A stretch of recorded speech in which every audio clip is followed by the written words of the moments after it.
Tanghali na nga at kagigising lang namin ni Daddy. Ito nga't nagpatulong na ako sa kanyang tumayo mga mamis kasi nga tutulungan ko siya sa mga pa-order namin. Kaya naman na ni Daddy mga mamis pero sabi ko tutulungan ko na siya. Total naman kahit papano ay kaya ko naman ng kumilos. Pero yun nga lang sa mga gantong bagay lang talaga mga mamis. Medyo naka-recover naman na ako mga mamis at okay na ako. Kaya ko naman na talaga din ng tumayo mag-isa pero ang usapan namin ni Daddy para nga hindi mapuwersa buong maghapon yung katawan ko kapag nandito pa siya, hindi pa siya mapasok sa trabaho. Tulong-tulungan niya muna akong tumayo sa higaan. So, nung last upload ko nga mga mamis, di ba, nasabi ko sa inyo doon na nagsisimula nga ako magtinda ng mga frozen foods at lahat to mga mamis homemade at ako ang may gawa. And natuwa ako mga mamis kasi ang daming nag-chat sa akin, ang daming gustong mag-order pero yun nga lang mga mamis, limited lang yung stocks ko kasi alam nyo naman hindi ko pa talaga kayang gumawa ng maraming stocks. Itong pinapa ko ngayon mga mamis, hindi talaga ako nag-expect na merong mag-order sa akin na sobrang layo. Bukod sa hindi ako nag-expect, hindi ako ready o hindi ako prepared mga mamis kasi nga wala akong pangbalot. Ina-expect ko kasi yung mga mag-order lang sa akin, yung mga malapit dito sa Caloocan, mga taga Quezon City lang, yung mga ganun. Buti na nga lang mga mamis, meron pa ako ditong bubble wrap. Binalot ko siya sa bubble wrap para nga hindi ganun madaling mawala yung lamig niya. Tapos mga mamis, lalagyan ko pa naman niya ng ice pack. Buti na nga lang marami kaming ice cube dito mga mamis na ginawa kasi ginagamit ko yon pag nagko-cold compress ako sa tagiliran ng katawan ko.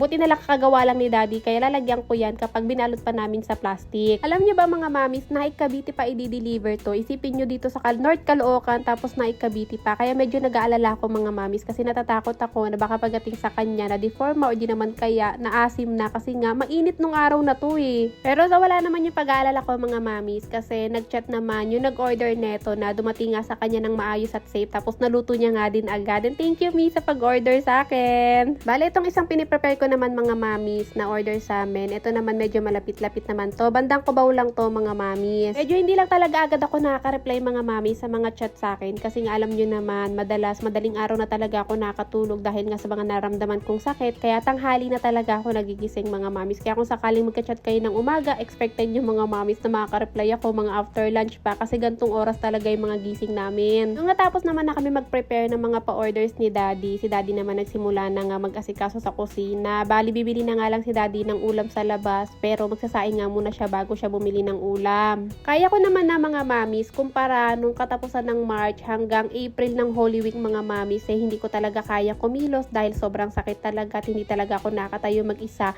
Mas malaki naman yung improvement ngayon mga mamis. Kaya ko naman ng kumilos kahit papano. Pero ayun nga ang sabi ni Daddy, pag nandito pa siya, siya na lang muna kikilos. Parang ako sakaling gabi, kailangan kong kumilos. At least hindi ako pagod na buong maghapon. Gabi lang yung kailangan kong ikilos. Fast forward na nga tayo mga mamis. Kinabukasan na ng araw na to. Hindi na kasi ako nakapagpatuloy mag-video noon. Kasi after ni Daddy magsaing, kumain na kami. Tapos nahiga na ulit ako kasi wala naman ang sumunod na pa-order noon. Alito kinabukasan na nga mga mamis. Nagulat ako na ang dami niyang orders na mga product ko. At bukod doon, nagpaluto siya mga mamis sa akin ng biko. Hindi ko ina-expect to mga mamis kasi alam niyo naman na mahal lang talaga yung pinapa-order ko. Pero dahil nga sa kalagayan ko mga mamis na hindi na talaga muna pwedeng magbabigat na trabaho, hindi ko talaga sana tatanggapin. Pero naalala ko dahil malapit na ang birthday ni Atina sa 24 na, tas bukod doon malapit na rin magpasukan. Kailangan ko na mag-unti-unti ng mga gamit niya. Kaya ayun, tinanggap ko. Total naman nandito na si Daddy dahil sobrang aga nung mga araw na to. Nangihinayang kasi talaga ako mga mami sa mga kikitain ko dito. Kahit sabihin yung barya-barya lang to, kapag naipon naman talaga namang magiging malaki din at magagamit ko din naman lalong-lalo na nga pag may kailangan kaming bilhin. Pumayag naman si Daddy mga mami sa tanggapin ko na nga daw kasi alam talaga ni Daddy mga mamis na ito talaga yung mga nakakapagpasaya or nakakapagpaligaya sa akin kapag meron ako mga pa-orders. Kaya sabi niya siya na nga lang daw maghahalo, turuan ko na nga lang daw siya kung paano magluto. Anong araw na to mga mamis, mas okay na ako. Konting-konting sakit na lang yung nararamdaman ko. Siguro from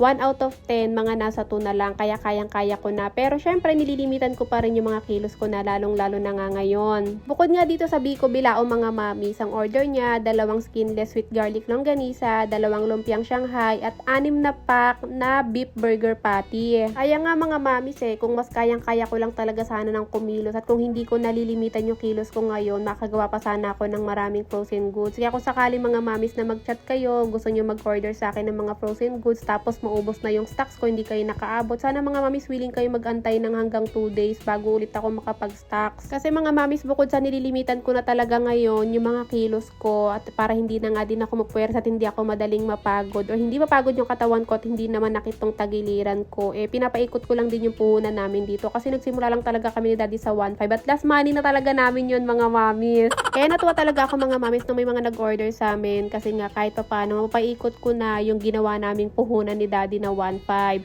So anyway mga mamis, fast forward ulit tayo, gabi na ng mga oras na to. After namin ni Daddy mag-asikaso, natulog na kami. Tapos pagising si Daddy umalis na. And eto, nagising ako bago umalis si Daddy. Meron akong dumating na mga parcel mga mamis, pero hindi ako nag-receive nito si Daddy na kasi nga hindi niya na ako ginising nang dumating to. So gusto ko lang mag-thank you sa kamamis natin mga mamis na nagbigay sa akin ito kasi ang laking tulong nito. Bawas na naman sa isipin ko to sa loob ng isang buwan at hindi lang colostomy mga mamis. Nakakatuwa kasi inorderan din niya ako ng garbage picker kasi kasi bawal na akong yumuko. Yun yung iniiwasan ko ngayon kahit kaya ko kasi doon ako talaga nagkakaroon ng disgrasya kapag yumuyuko ako. Kaya naman natuwa ako mga mamis so nakita ko to kasi wala naman talaga akong idea sa ganito. Kaya natutuwa ako kasi talagang hindi ko na kailangan yumuko pag mayroon akong kailangan kunin na nalaglag na isang bagay kasi ito na yung gagamitin ko. Ng mga oras pala na to mga mamis, kahit gabi na si Atina inutusan ko na nga maglaba. Sabi ko magpaikot na siya sa washing ng mga tinanggal nga sa kwarto niya ng mga bedsheet, kumot, punda para nga maisampay na din namin. Tinawag ko nga siya mga mamis kasi natuwa talaga ako sa garbage picker at pinakita ko sa kanya. Natuwa din siya kasi ang ganda nga daw.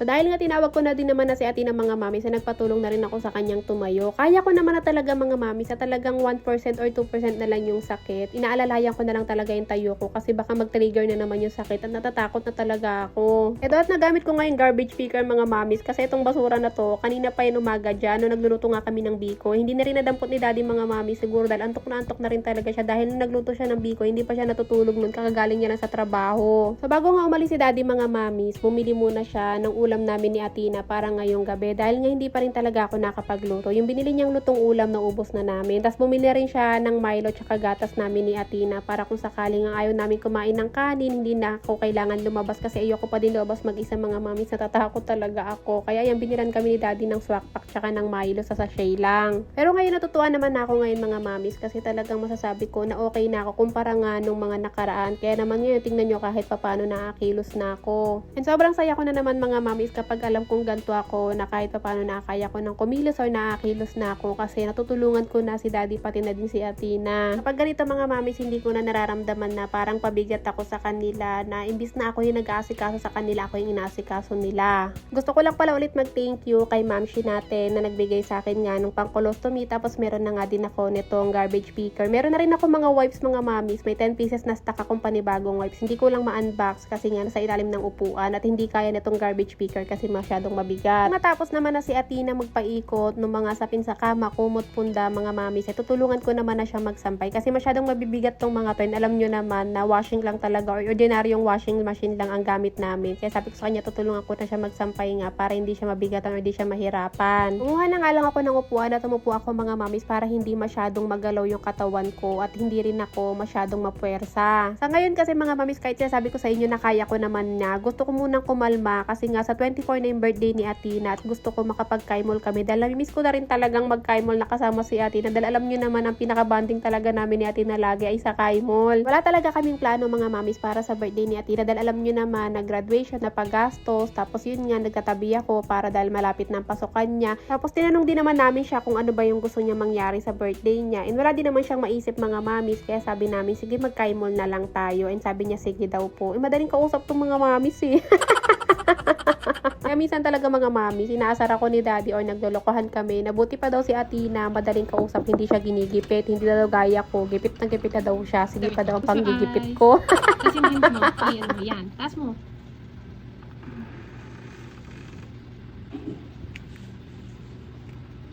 Open. Wow! May nag-give sa'yo. May nag-give pa? Opo. Thank you pa. Happy ka? Apa. Keep mo lang yan ha. Keep pa. Love you baby. Love you to pa. Mwah. Thank you po sa pinaabot nyo para kay Athena. And by the way mga mami, sa mga gusto mag-order sa akin itong mga product ko, i-message nyo lang ako mga mami. And meron din naman akong ginawang page para dito. And meron pala akong bagong product, itong Japanese siomai. Pero mga mami, hindi ako palaging may stock na Japanese siomai kasi matrabaho siyang gawin. And alam nyo nga naman na nagtitipid muna tayo sa mga kilos ko. Kaya pag meron akong stock sa mga mamis, order na kayo agad para hindi kayo maubusan. At yung mga meat na ginagamit ko dito mga mamis, yung beef, yung pork, sinisigurado ko na sa supermarkets ko lang binibili mga mamis para nga makasigurado ako. Sa pambalot naman ng siomai ko, doon ko din binibili mga mamis. Yung square na malaki, yun yung binibili ko para nga sigurado din ako sa ginagamit ko na pambalot sa siomai.